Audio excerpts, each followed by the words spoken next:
sweat, and blood of its sons and daughters during its hour of need. On this 76th Republic Day, tomorrow's India brings you the story of one such son of the soil, Paramveer Chakra, Subedar Yogendra Singh Yadav. Yogendra Singh ji का परिवार फौज में था। पिता अक्सर युद्ध के अनुभव को उनके परिवार और उनके दोस्त के साथ साझा करते थे। उस युद्ध के दौरान हमारे ऊपर बड़ी जोर से गोलियां बरस रही थी और हमारी पूरी सेना ने चतुराई से युद्ध को जीता। बचपन से इन कहानियों को सुन सुन के योगेंद्र जी बड़े होकर सेना में जाने के लिए प्रेरित होते रहे। जब योगेंद्र जी 16 साल के थे, उनके फौजी भाई छुट्टी के लिए घर आए। अरे हाँ योगेंद्र, तुम इस साल की फौज की परीक्षा क्यों नहीं दे सकते? भैया अभी तो मेरी परीक्षा चल रही है, अगली बार दूंगा। इंट्रेंस तो चलता रहेगा, तुम इस बार दे दो। ठीक है भैया। योगेंद्र जी सेना के तीनों परीक्षाओं में पहले ही कोशिश सफल हो गई और उनको सेना में भर्ती कर लिया गया।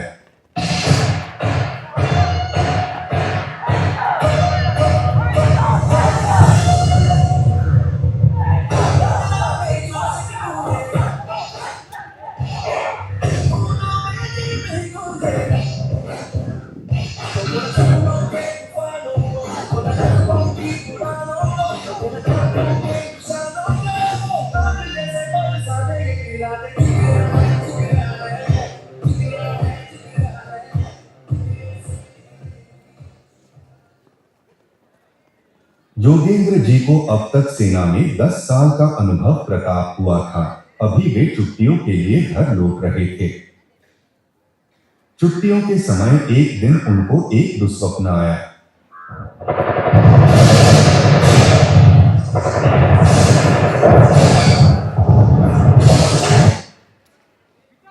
पिताजी, मुझे कल रात एक दुस्वप्न आया जिसमें पाकिस्तान ने हिंदुस्तानी चौकी पर कब्जा कर लिया था। अरे कैसा हो सकता है? दोनों देशों के बीच शिमला समझौता है और लाहौर की बस यात्रा भी शुरू हो जाएगी। बेटा तो कश्मीर में रहता है, इसलिए ऐसा स्वप्न सामान्य है, फिक्र मत कर। योगेंद्र जी छुट्टियों खत्म करके वापस अपनी यूनिट पहुंचे और वहां का माहौल कुछ बदला हुआ था।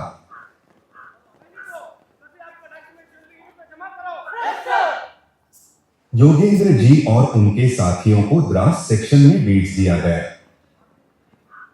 उस समय द्रास सेक्टर थरलिंग पहाड़ी पे लग रही थी। नया और पुराना जवानों का मिश्रण करके एक यूनिट बना दिया गया। पानी, खाना और गोला बारूद छोटी के ऊपर रखने का काम दिया था। एक नई योजना बना दिया गया जिसमें योगेंद्र जी और उनके साथी कड़ी ऊंची चट्टानें चढ़ना था। इस काम को बड़ी चतुराई से और दुश्मनों के आंख से बच के उस पार जाना था, लेकिन दुर्भाग्य केवल कुछ ही जवान उस पार पहुंच पाए और बाकियों को रोक दिया गया। चट्टानों के उस पार दुश्मनों के 2 बंकर सामने दिख रहे थे और दुश्मनों ने हमारे जवानों पर जोरदार गोली बरसाना शुरू कर दिया। 5 घंटे तक हमारे जवानों ने जम के लड़ाई करा और धीरे धीरे उनके पास गोला बारूद खत्म हो गए। उन्हें फायरिंग करके दुश्मनों को पास लाने का योजना बनाया और योजना सफल होती ही एक साथ फायरिंग की। दुश्मन ने हमारे हथियार से एक जी का नाश किया। साथ ही मैं उन्हें योगेंद्र जी के 3 साथियों पे गोली चला दिया। दुश्मनों ने हमारे जवानों पर गोली चलाई, यह जानने के लिए वहां जीवित थे। योगेंद्र जी जो बेहोश लेते थे, उन पे 3 गोली चला दिया गया, पर वो दर्द को चुपचाप सहता रहा।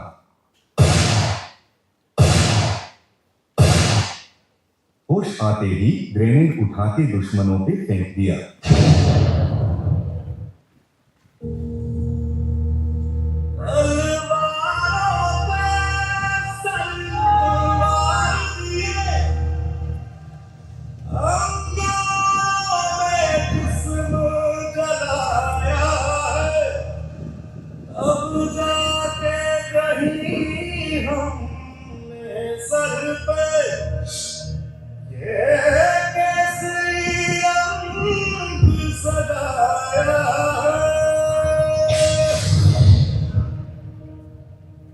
है मेरी ज़मीं अफसोस नहीं जो तेरे लिए सौ दर्द सहे महफूज रहे तेरी आन सदा चाहे जान मेरी ये रहे ना रहे मेरी ज़मीं महबूब मेरी बस बस में तेरा इश्क बहे फीका पड़े कभी रंग तेरा जिस्मों से निकल के दूर कहे तेरी मिट्टी में मिल जावा गुल बन के मैं खिल जावा इतनी सी है दिल की आरज़ू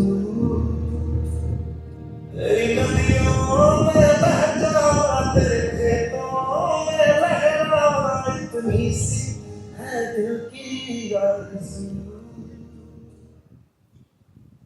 फिर वे उठ के नाले के द्वार अपने कैंप पहुंचे। नीचे कदे जागनों ने उन्हें पहचान कर उन्हें चिकित्सा के लिए अंदर लेके गए। उनके टूटे हाथ, लंगड़ा पांव को चिकित्सा किया गया।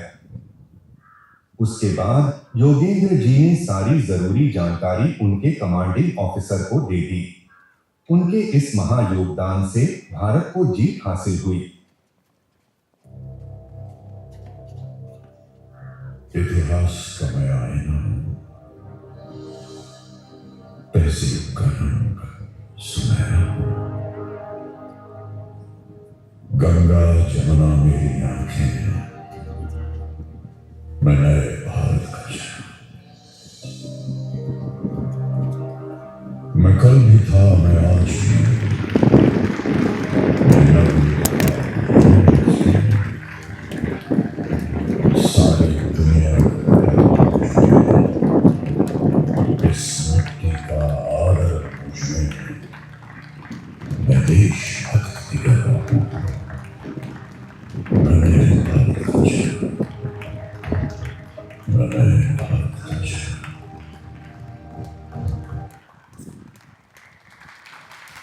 ये